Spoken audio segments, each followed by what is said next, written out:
Olá! E estamos novamente no nosso Além da Fama, sempre com temas muito importantes para a gente melhorar a nossa qualidade de vida. E hoje vamos falar sobre a questão do envelhecimento, que graças a Deus está atingindo aí a todas as famílias, e isso graças a uma qualidade de vida. Porém, quando que a gente sabe se o envelhecimento, o esquecimento, algumas situações são normais, porque fazem parte realmente desta evolução, ou são sinais de uma patologia, como o mal de Alzheimer? Para isso temos hoje a doutora Thaís Estivan Vaz, que vai nos falar sobre essa questão tão importante da gente discernir quando é uma patologia e quando estamos dentro do padrão normal. Muito obrigada por ter vindo, doutora, uma grande neurologista que está aqui nos ajudando. Olá, boa tarde. Obrigada pelo convite. Então, eu acho que é muito importante porque, apesar de ser uma doença bem prevalente, ainda é muito difícil para os familiares perceberem quando procurar a ajuda, né? E muitas vezes já chegam casos mais avançados no consultório do neurologista. Acredito. Então, a gente precisa ter consciência de quais são os sinais, né? Os sintomas para ter uma ajuda mais precoce, né, nesses casos. E eu gostaria que começasse a falar sobre isso, porque esquecimento, lapsos, enfim, tem várias situações que passam a ser em decorrência de uma desatenção, de uma ansiedade, de uma sobrecarga. Quando eu percebo que não é uma situação dentro de um padrão normal e é uma patologia. Isso, então a principal causa de esquecimento hoje são os transtornos de humor, ansiedade, distúrbios do sono, depressão.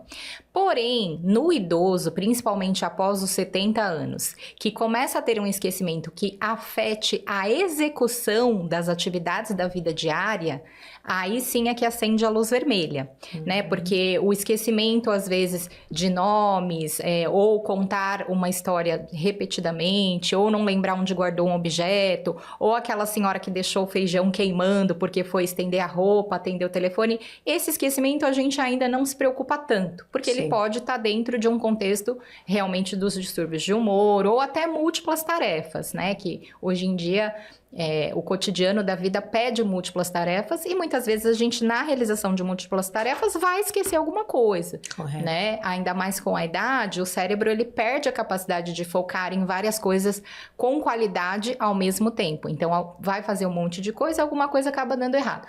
Porém, aquele esquecimento que afeta a execução, né? Então, eu dou muito o exemplo da cozinha, né? Aquela senhora que sempre cozinhou, não é que vai preocupar tanto se ela esquecer realmente uma comida no fogo porque ela foi buscar outra coisa em outro cômodo, mas principalmente se ela começar a ter dificuldade para ligar o fogão, vai fazer uma comida que sempre fez, começa a trocar ingredientes, começa a fazer errado, ela mesma, a pessoa não percebe. Quem vai perceber, quem vai comer, quem tá em volta, né?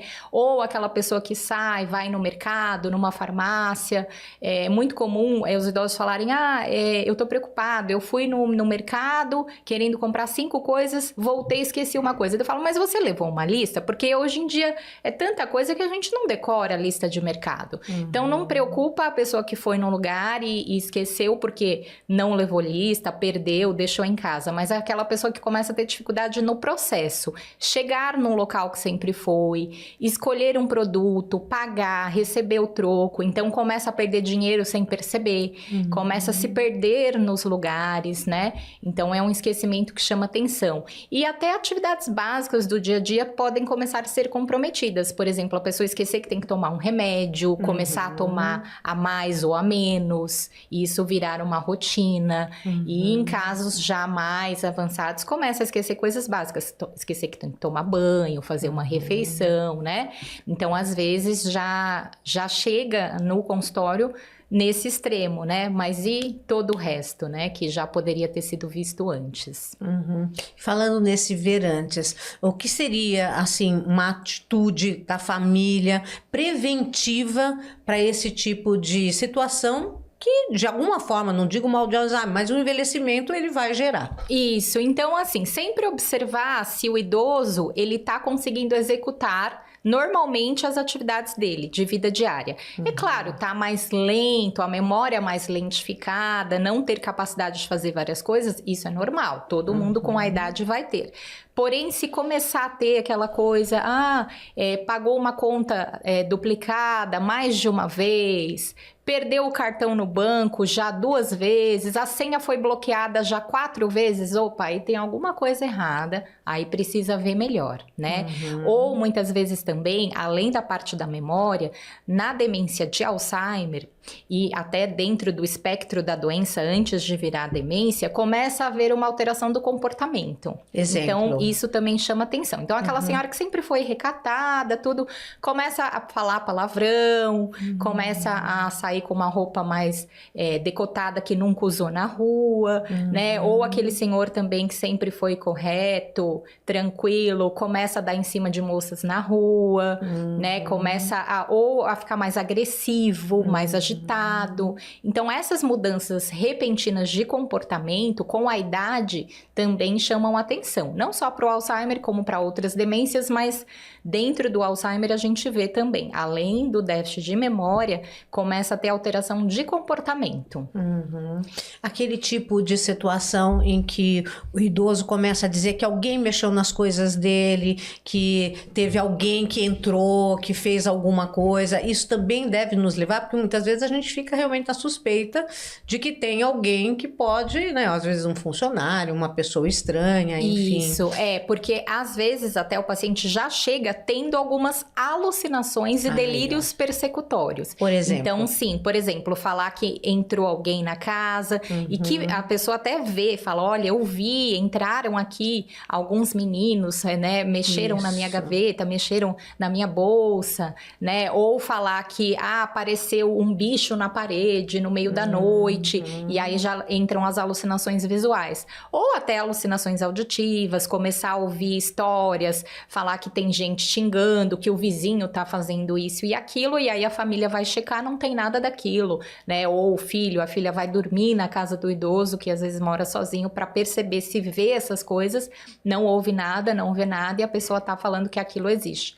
Então, opa, aí já tá chamando atenção para coisa até mais avançada, alucinações, né? Porque as alucinações na doença de Alzheimer, elas demoram mais para acontecer. Então, normalmente, quando tem alucinações, já tá pelo menos numa fase moderada ou grave, né? Na fase inicial ou até na fase pré-clínica, que a gente fala hoje, não costumam ter alucinações. Mas pode já começar assim, ele perde um objeto, e aí ele fala, alguém pegou, porque não é possível, eu pus esse objeto aqui. Apagou para ele, né, da mente que ele guardou aquele objeto, então ele pode falar, não, ele não assume, né, que ele perdeu. Então ele, você pegou, né? Porque uma característica também do paciente com Alzheimer é que ele não reconhece que ele tá esquecendo. Na maioria das vezes, o paciente acha que tá tudo bem. Ele fala, meus filhos me trouxeram aqui, mas eu tô ótimo. Eles que acham que eu tô esquecendo. Então, esse é um diferencial também. Com relação, por exemplo, a essa questão que estava dizendo da família perceber que tem alguma coisa que está estranha. Como é que ela pode checar?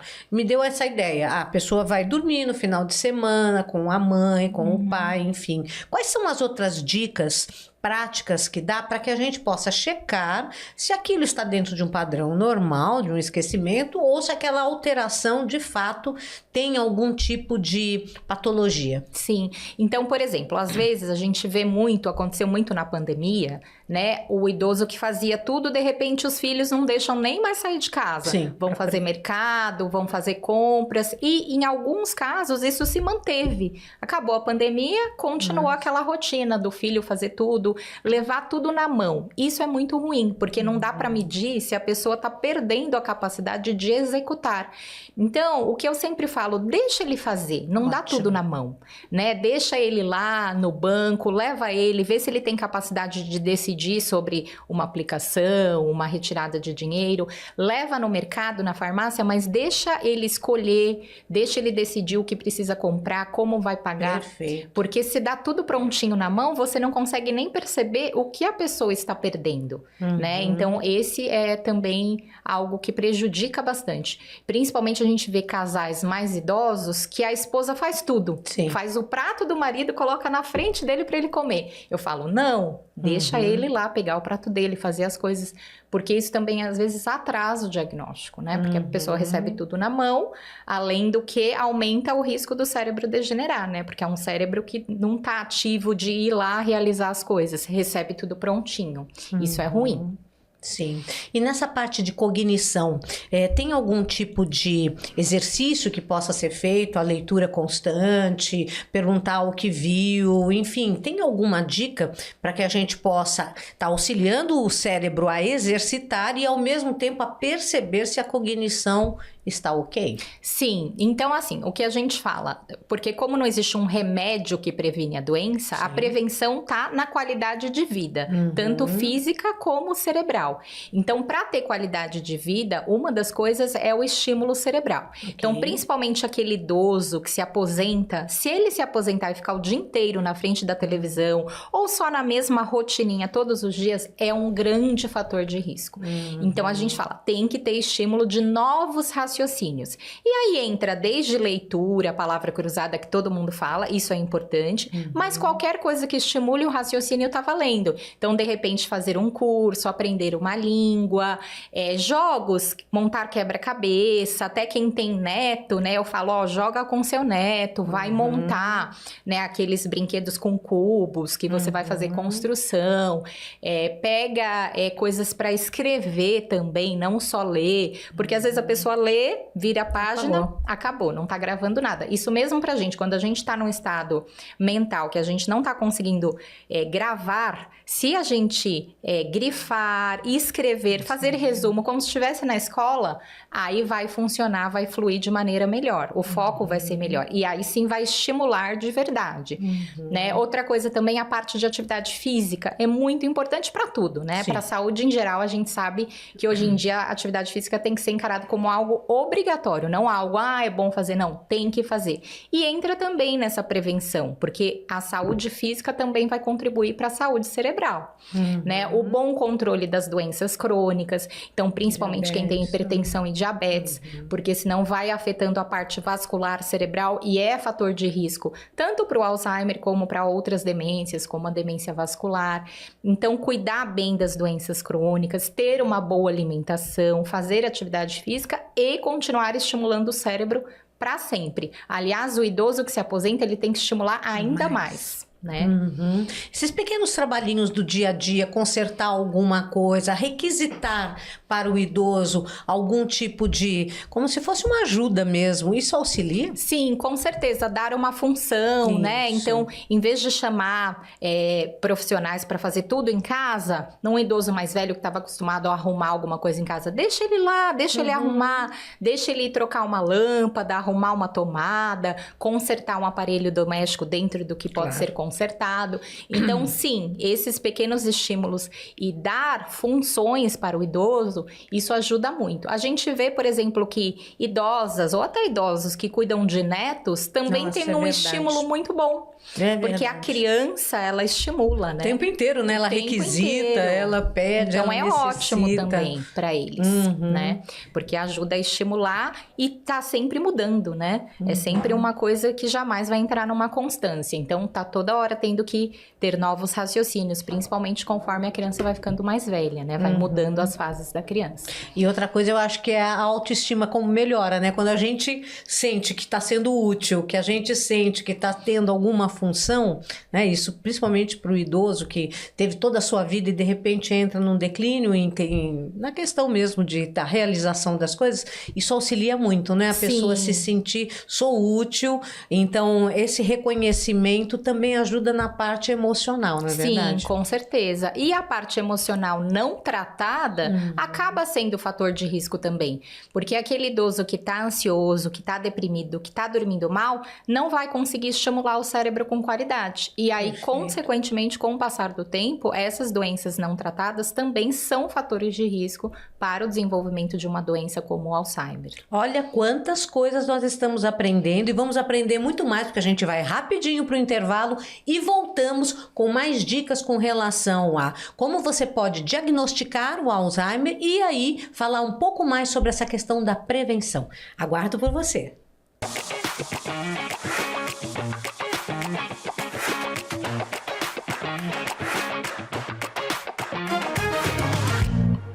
Acompanhar a programação da IPTV ficou ainda mais fácil. De qualquer parte do mundo, você pode assistir tudo ao vivo por meio do aplicativo IPTV Play, disponível para Android e iOS. Pelo site www.iptv.com.br. E se quiser rever nossos conteúdos, basta seguir a página da IPTV no YouTube, clicar no sininho para ativar as notificações de vídeos novos e ficar por dentro de tudo. Aproveite para assistir nossos programas também pelo YouTube. Venha ser integrante do nosso time. IPTV, a TV que cresce com você.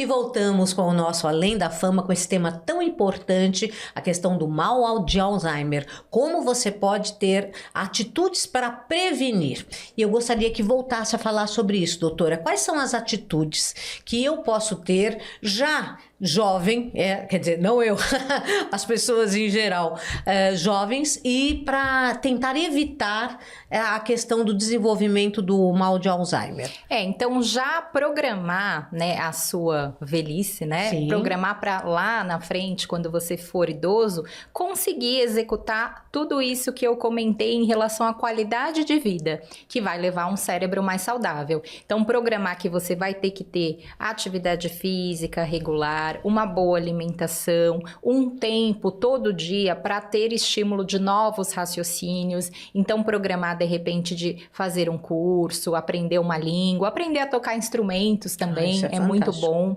né? Todas essas atividades, porque o que a gente vê também é, por exemplo, senhoras que fazem toda a tarefa de casa ainda. Sim. E aí eu falo, olha, tem que tirar 1 hora por dia para fazer treino cerebral, treino cognitivo.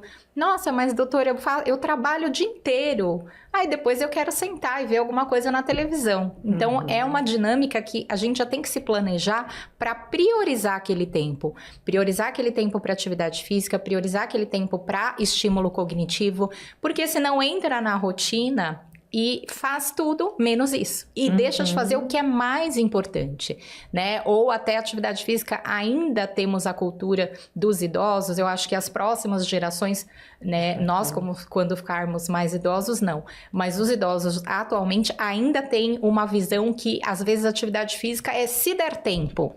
Se der tempo, eu vou fazer atividade física. Não, não é bem assim. Então, tem que colocar na agenda como prioridade, dentro da rotina, né? E aí, a questão alimentar, é claro que não adianta falar, corta tudo que é junk food, no mundo de hoje não dá. Sim. Porém, assim, tem que reduzir. É uma questão de reduzir. É um equilíbrio, né? É um equilíbrio. Então, saber ter um equilíbrio, né? Durante a semana tem uma alimentação mais regrada. Chega no fim de semana, pode comer uma pizza, né? A questão do álcool também.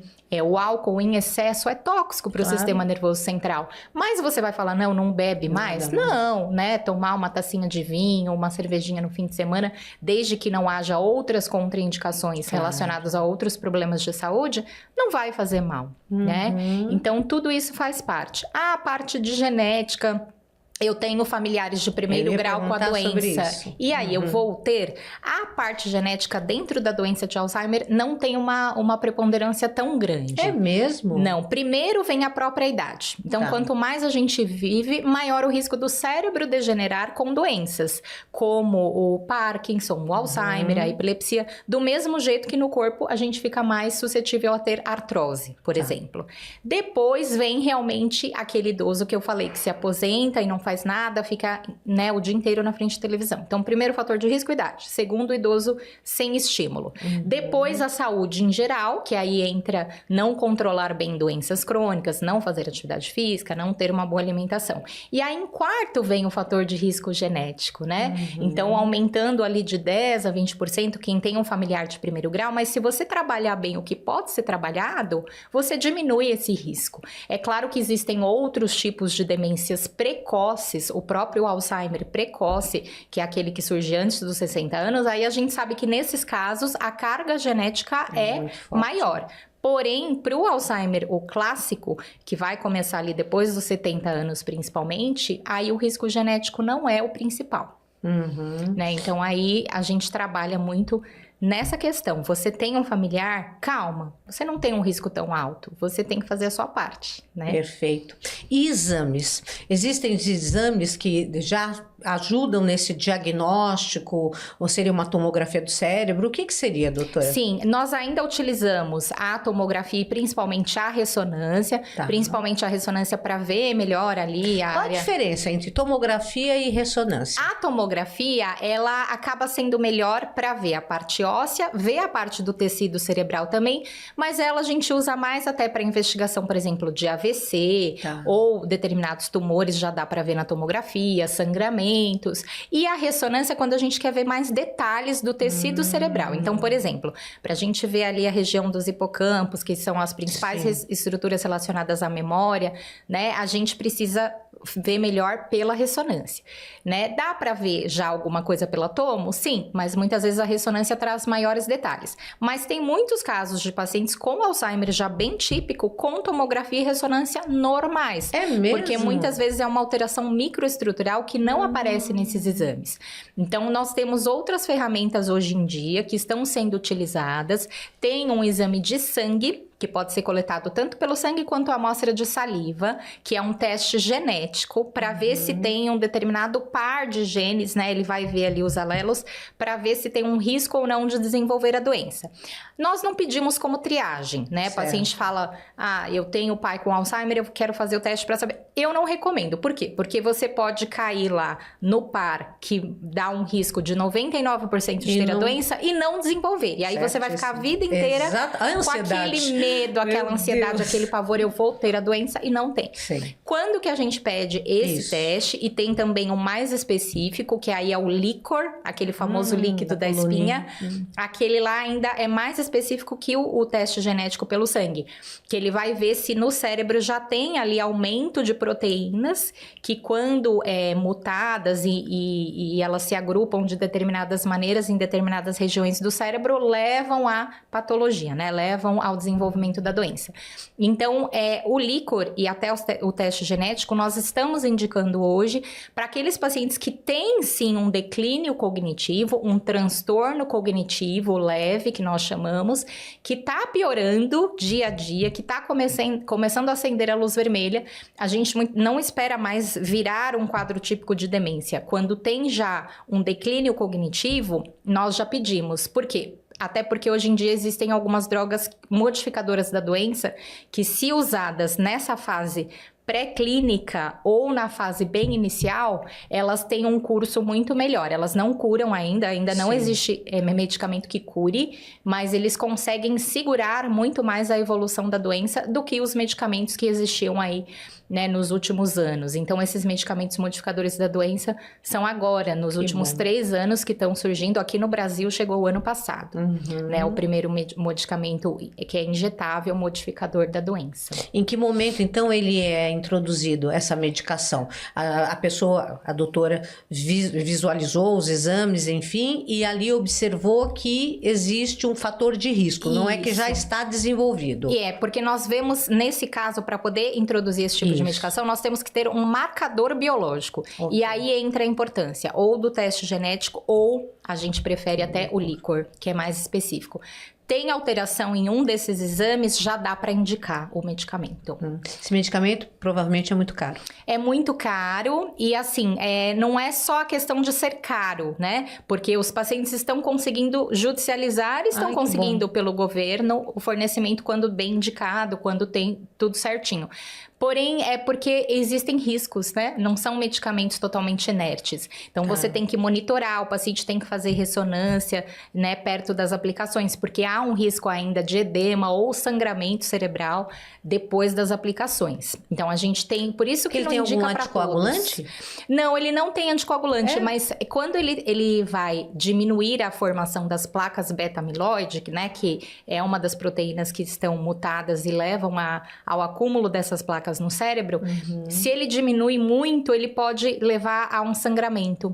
Então, existe um risco. E aí, esse risco, né, faz com que o medicamento não seja para todos, né?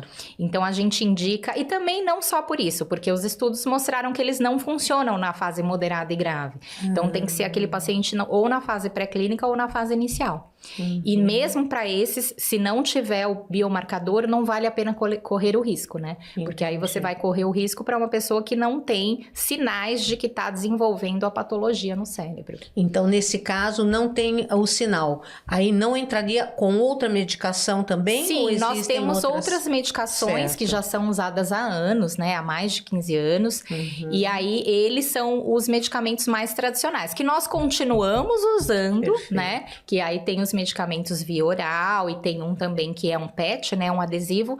E eles também vão trabalhar no sentido de tentar fazer com que a progressão da doença seja mais lenta, assim como o injetável.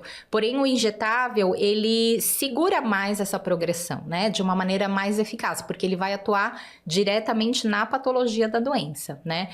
Os outros medicamentos, eles vão atuar nas vias, nos neurotransmissores das regiões que são afetadas, mas não direto ali no que está sendo, digamos assim, acumulado no cérebro, né? Que são as placas beta-amiloides. Então, é um pouquinho diferente o mecanismo de ação, né? Então, em várias áreas da medicina, cada vez mais estão surgindo os biológicos, né? Os medicamentos que vão atuar ali diretamente, assim como medicamentos na oncologia já fazem isso há um bom tempo. Nas outras áreas, assim como na neuro, estão surgindo medicamentos que são modificadores, né? E dentro do Alzheimer tem também os medicamentos modificadores, não vão curar, não adianta dizer que vai curar, porém ajuda muito mais do que os medicamentos que vinham sendo usados até recentemente, né? E a participação da família nesta questão do tratamento, quais são os pontos que a doutora percebe que são, assim, muito importantes para auxiliar na questão da evolução do mal de Alzheimer? Ah, sim. Primeiro ponto que eu sempre aviso a família, olha, temos o diagnóstico, temos ali o risco de reversão, o paciente já não pode mais ficar sozinho, né? Não dá para deixar um idoso que já tem o início da doença ou ele tá com todo o risco de reversão morar sozinho. Então, já tem que ter uma dinâmica familiar e às vezes é difícil, porque às vezes o idoso não quer, ele quer manter a sua independência. Não, e eu posso morar sozinho, quer, coloca cuidador, briga com o cuidador, não quer morar na casa de filho, mas eu falo, tem que dar um jeito, a família tem que se reunir e tem que achar qual é a melhor solução. Em último caso, tem até as casas de repouso, né? E aí, outra coisa, monitorar, né? Então, assim, tem que estimular a fazer as coisas, não pode dar tudo pronto na mão, porque senão entra, além de piorar mais a doença, entra até como fator de risco, que nós comentamos anteriormente. Porém, por exemplo, não vai deixar ele tomar remédio sozinho. Claro. Então, já tem que monitorar, já tem que dar o remédio, organizar, né? Porque às vezes tem paciente que toma remédio a mais, a menos, e aí é até perigoso. Então, a participação na família para o tratamento ser correto, para a medicação ser usada corretamente, não só para o Alzheimer, para tudo, né? Porque normalmente o idoso que tem o Alzheimer, ele vai tratar outras doenças. Então, tem que monitorar tudo. Em relação a esses medicamentos injetáveis, como existe risco, eu sempre discuto com a família. Sempre vou discutir riscos e benefícios, né? Tudo bonitinho. Até que ponto esperar, o que esperar do remédio, porque às vezes cria aquela expectativa, né? Nossa, chegou o remédio aqui, é injetável, vai curar meu pai, minha mãe. Ou ele não vai desenvolver, ele tá com os exames ali mostrando que ele tá já com a doença, ele não vai virar uma demência nunca. Calma, não é bem assim. A gente consegue segurar o processo, mas ainda não é cura, né? Então, a família tem que entender isso, tem que estar consciente para poder aceitar e começar o tratamento. Né? Como falar para as crianças que o seu avô, o seu tio, a pessoa que ela tem tanto afeto que tem mal de Alzheimer? Eu falo que a criança é muito fácil de lidar porque eles compreendem tudo, eles são muito resilientes e eles acabam entendendo e muitas vezes lidando melhor até do que os adultos, né? Então você fala, olha, o vovô, a vovó, ele tá com uma doença que afeta a memória, ele vai repetir às vezes as coisas, às vezes ele vai ter comportamentos estranhos, tem que ter paciência com ele, vai lá, estimula ele, chama ele para brincar com você, para fazer um jogo, para montar alguma coisa, mas tenha paciência, porque às vezes ele vai fazer errado, vai perguntar várias vezes a mesma coisa, então isso é importante explicar. Você explicando, falando claramente para a criança, ela vai aceitar e vai ajudar como lidar com essa situação. Eu acho isso muito importante que a doutora está falando, porque eu vejo que muitos pais, às vezes, no melhor das intenções de pouparem os filhos da dor e do sofrimento, sofrimento de saber que tem uma pessoa que está doente, né, que tem uma doença grave, enfim, acabam não falando. E isso só gera uma situação de maior ansiedade, de não entendimento. Quando se fala claramente, isso ajuda, esclarece realmente. É muito melhor. E até para o próprio paciente, viu? Ela, minha outra pergunta, como falar vezes, isso para o paciente? Isso, porque às vezes chega lá o filho com a mãe, com o pai, que já tem o diagnóstico, e fica atrás do paciente fazendo sinal. Isso. Olha, ele não sabe. Não é legal. Tem que falar da maneira certa. Então, eu não vou falar, você tem uma demência. Eu vou falar, olha, você tem uma doencinha que afeta a memória. Nós estamos tratando para fazer com que você fique bem. Mas você precisa fazer a sua parte. Por quê? Porque se não falar, o que acontece? Primeiro que ele vai, muitas vezes em momentos de lucidez, ele vai perceber que tem alguma coisa errada. Isso vai gerar um medo, uma ansiedade. O que está acontecendo comigo? Por que eu tô fazendo isso? Por que eu tô esquecendo? Nossa, por que eu esqueci uma coisa tão importante pra mim? E segundo, porque ele vai ouvir alguma coisa, de repente ele vai pegar a bula do remédio, ele vai ler. Em algum momento ele vai descobrir que estão tratando ele para uma doença que ele não foi avisado que ele tem, né? Então, eu sempre recomendo para a família, olha, eu vou falar, em algum momento eu vou falar, tem o jeito certo de falar. Exato. Mas ficar escondendo do próprio paciente também é muito ruim, não adianta. Doutora, foi um esclarecimento, eu acho que maravilhoso, porque isso, não só com Alzheimer, mas com relação a todas as doenças, é muito importante que o paciente saiba, lógico, de acordo com a capacidade que ele tem de absorver aquilo, né, da maneira certa. A gente vai rapidinho para o intervalo e voltamos já já com mais dicas de como você pode lidar e prevenir a questão do Alzheimer. Eu te aguardo.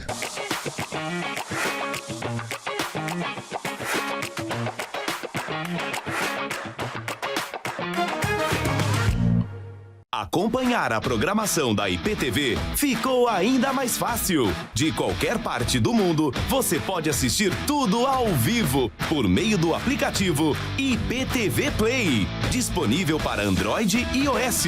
Pelo site www.iptv.com.br. E se quiser rever nossos conteúdos, basta seguir a página da IPTV no YouTube, clicar no sininho para ativar as notificações de vídeos novos e ficar por dentro de tudo. Aproveite para assistir nossos programas também pelo YouTube. Venha ser integrante do nosso time. IPTV, a TV que cresce com você.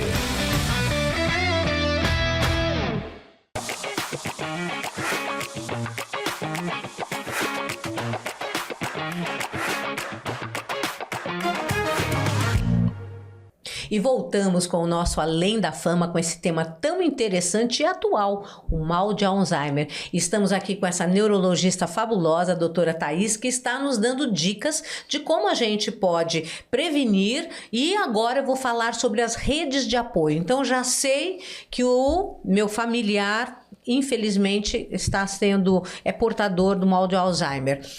Quais são os contatos que eu posso ter? Quais são as redes de apoio para me auxiliar nesse momento? Porque é dificílimo, como em toda doença, né? A gente fica sem experiência de outras pessoas. Então, quando a gente pode ter essa troca, eu acho que pode ser muito curativo no sentido do nosso emocional. Queria que a doutora me dissesse, com a sua experiência, a sua bagagem, depois que a família sabe, quais são os procedimentos que elas podem ter para auxiliá-las nessa situação tão difícil? Sim, então eu falo que como neurologista nós não cuidamos só do paciente, nós também temos que ter uma visão de cuidar do cuidador, do familiar, porque eles precisam primeiro ser orientados como lidar com o paciente, né? Então eu sempre falo, um ponto é nunca ficar batendo de frente, né? Perfeito. Então um paciente fala, eu não vou tomar banho agora.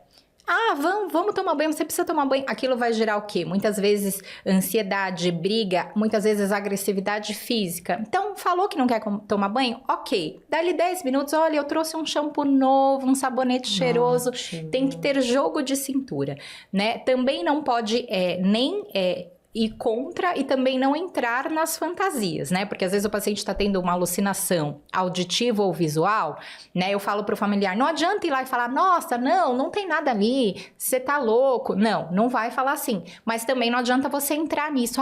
Isso, tem um bicho ali, a gente vai matar, vai dar tudo certo. Você também não pode alimentar aquela alucinação, aquela situação. Então tem que ter o jogo de cintura de tirar o foco, mudar o assunto. Por exemplo, a melhor coisa. Ele bate na tecla que tem ali uma aranha, ou então tá entrando lá um fulano. Me dá uma sugestão. Levar ele para outro cômodo, mostrar alguma coisa nova, porque aí rapidamente ele vai esquecer. Ele vai esquecer até por conta da própria doença. Okay. Então, tirar ele daquele cômodo, levar ele para outro lugar.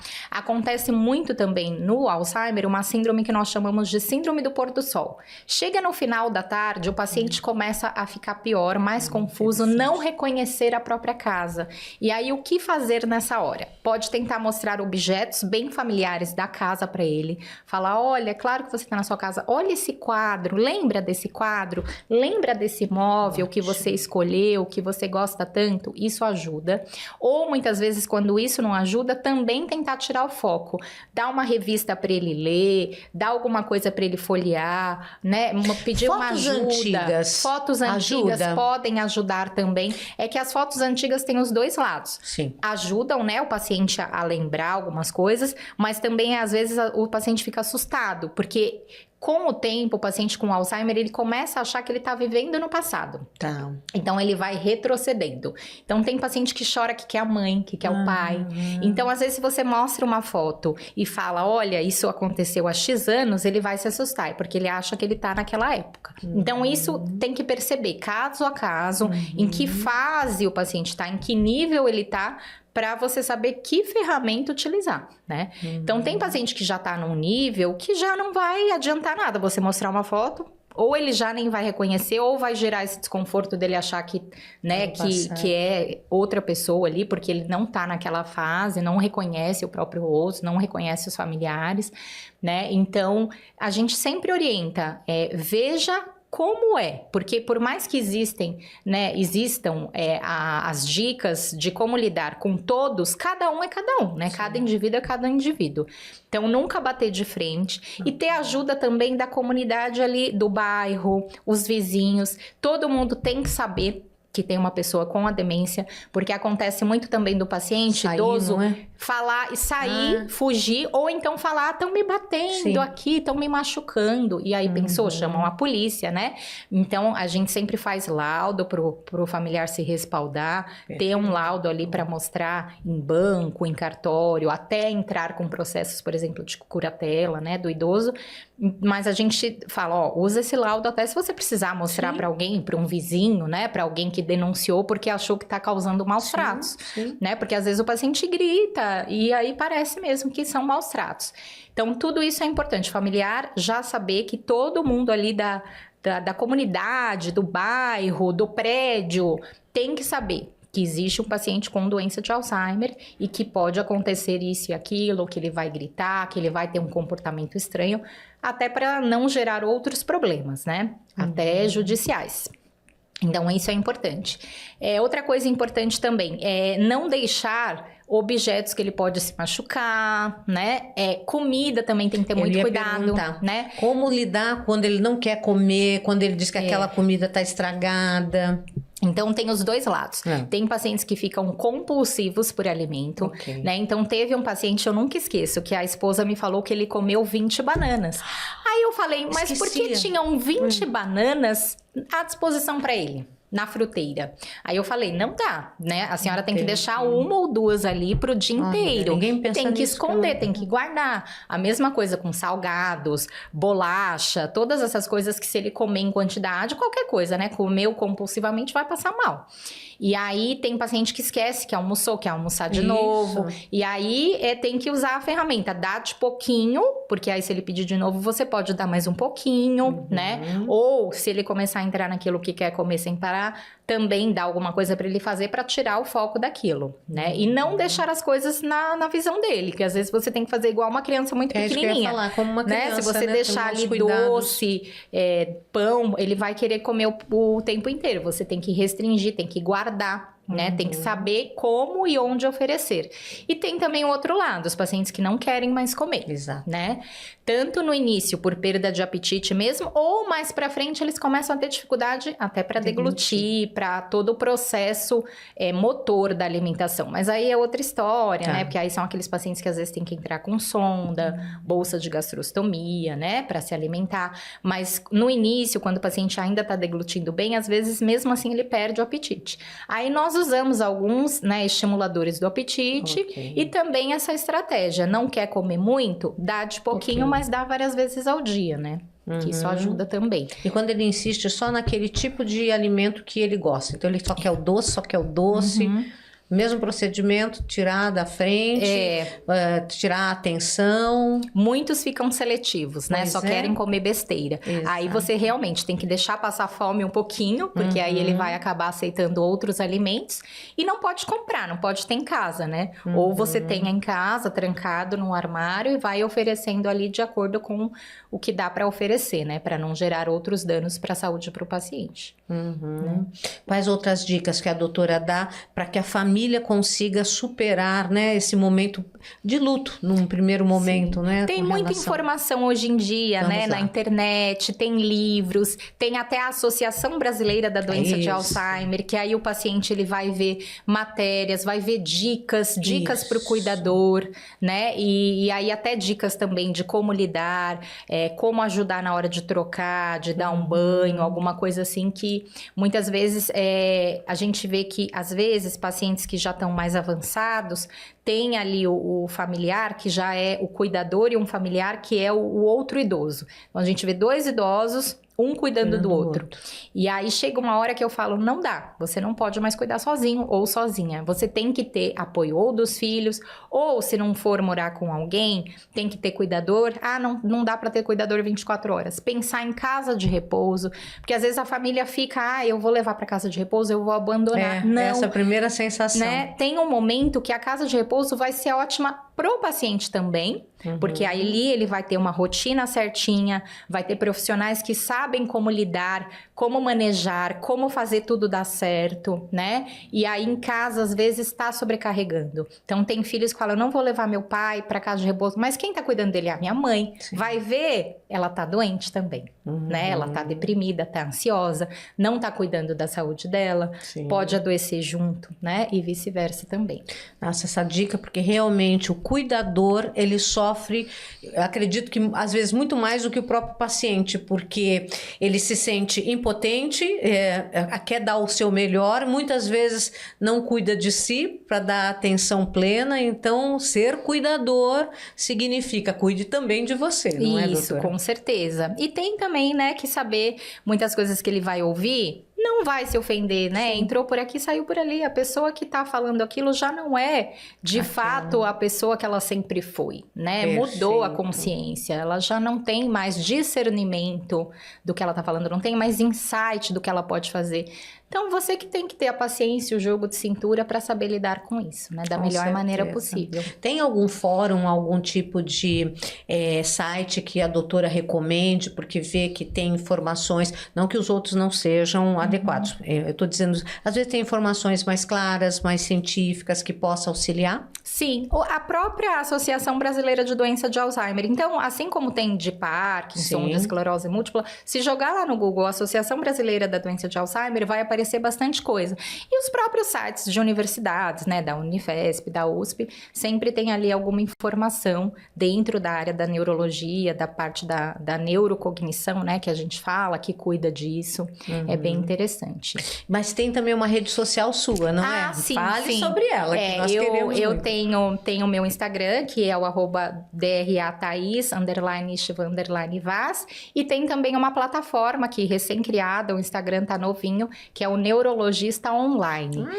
Porque eu atendo muito paciente online. Sim. Ótimo. E aí, no caso, por exemplo, de doenças como o Alzheimer, no diagnóstico, principalmente no início, nós precisamos, na maioria das vezes, consultas presenciais para fazer alguns testes com os pacientes. Mas no segmento da doença, e até alguns pacientes que já têm têm o diagnóstico e que precisam manter o acompanhamento com o neurologista, funciona muito bem online. Principalmente casos avançados, que o paciente já está acamado ou já está cadeirante e é um transtorno para a família ficar levando toda hora no consultório. Para o paciente, para o próprio paciente também. Então, funciona muito bem também o acompanhamento online. E a gente consegue fazer um acompanhamento até mais de perto, mais frequente, decidir sobre medicação, né? Auxiliar os cuidadores. Então, isso facilita muito para a família e até para o médico conseguir ter um acompanhamento ali mais de perto, porque às vezes o paciente fica um tempão sem aparecer, quando aparece, tá com tratamento errado, porque acabou pegando o medicamento com alguém que não era,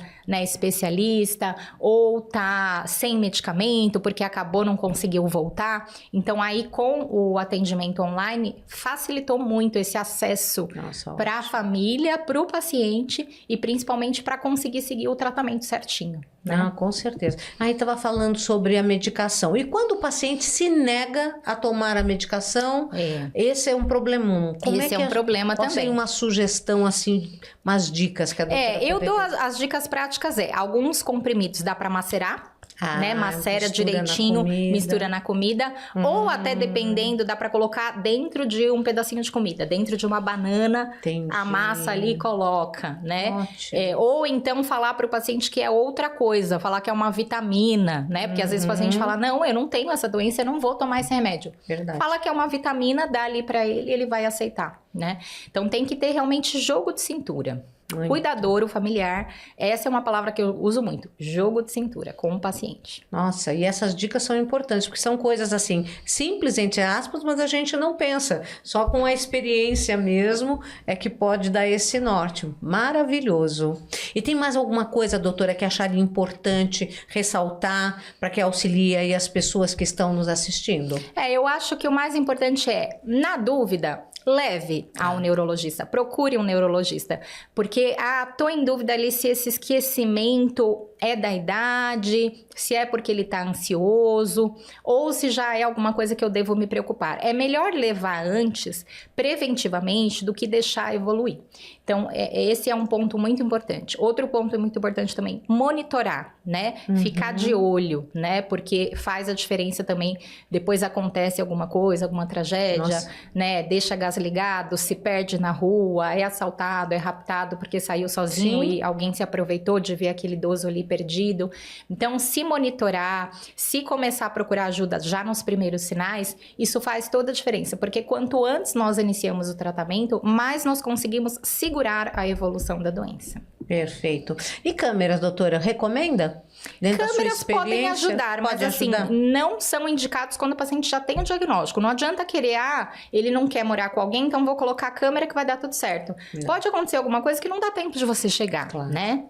Agora, câmera, assim, aquele idoso que não tem ainda doença, mas que, né, só tá com medo de que tem alguma coisa estranha ali, deixa eu investigar, aí pode ajudar, com certeza. Olha, foi muito esclarecedora, doutora. Quero lhe agradecer. Eu tenho certeza que para vocês também foi muito importante, porque é uma realidade que nós vamos ter que nos preparar, porque a população mundial está envelhecendo, não é? E é uma consequência. Agradeço imensamente a sua orientação e eu tenho certeza que para você também foi muito importante, não é, doutora? Sim, eu também agradeço, Suzy, te agradeço muito a oportunidade e realmente, conforme a população envelhece, essas doenças vão ficar cada vez mais frequentes.